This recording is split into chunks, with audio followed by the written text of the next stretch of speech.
Hi, welcome to Devote Samayal. Please subscribe my channel for more videos. Friends இன்றைக்கி நம்ம என்ன சமைக்க போகிறோம் அப்படின்னா ரொம்ப ஹெல்த்தியான ஸ்டைலில் பயிறு வகைகளை வச்சு நம்ம தோசை சமைக்க போகிறோம். அதுக்கு நம்ம மிக்ஸி யூஸ் பண்ணாமல் இந்த மாதிரி பழங்கால முறைப்படி ஆட்டுக்கல்ல தோசை மாவு அரைச்சி நம்ம அதை தோசை செய்ய போகிறோம். ஸோ வீடியோ பார்த்து ஃபுல்லாக என்ஜாய் பண்ணுங்கள்.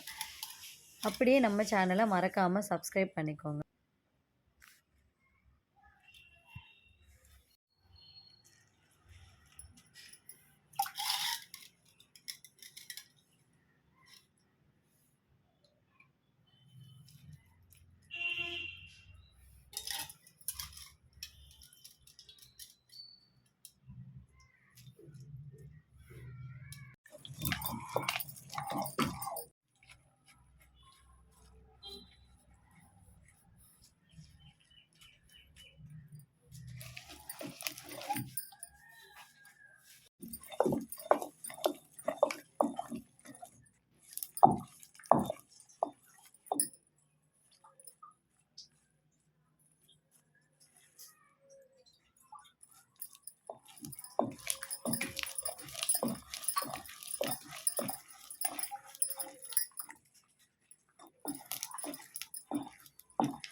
இந்த 100 பேர் டிஃபன்னா இப்படி எதுனா அரைச்சிப்பாங்களா? இட்லி கடை கம்மி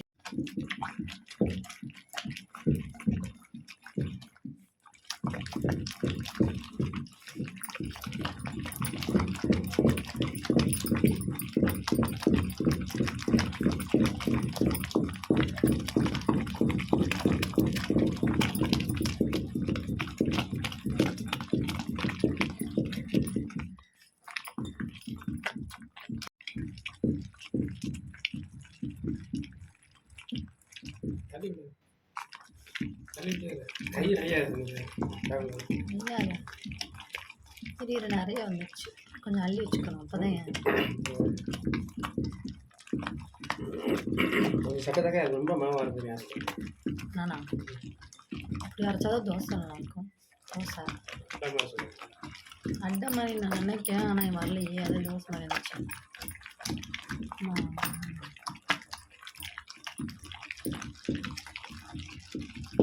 நல்லா இருக்குல்ல இது டிசைனு.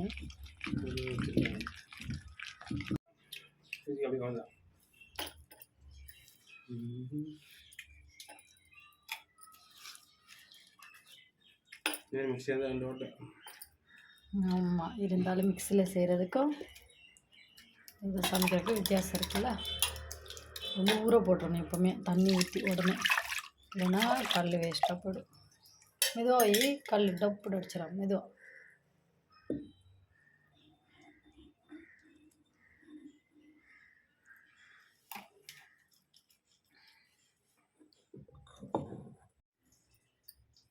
பச்சை மிளகாய் நல்லா 4 பெரியது, சின்ன வெங்காயம் அது கட் பண்ணி எடுத்து வச்சுக்கலாம்.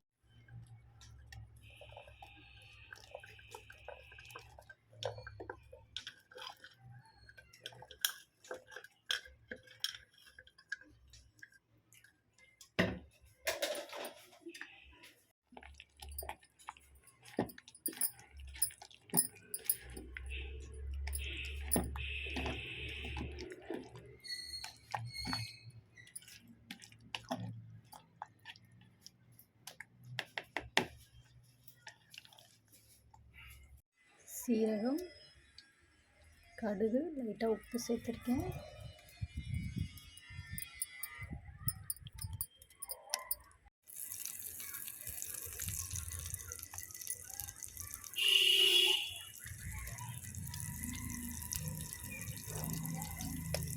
ஃப்ரெண்ட்ஸ், இந்த வீடியோ உங்களுக்கு பிடிச்சிருந்தா நம்ம சேனலை மறக்காமல் சப்ஸ்கிரைப் பண்ணிக்கோங்க.